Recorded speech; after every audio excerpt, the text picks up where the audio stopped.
The Pingtang Bridge, by Guizhou Transportation Planning Survey and Design Academy.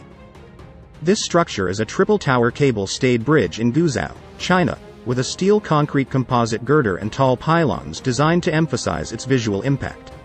The twin 550 meters long main spans and the tall piers, which include the world's tallest concrete pylon 332 meters high, create a dramatic intervention in the landscape.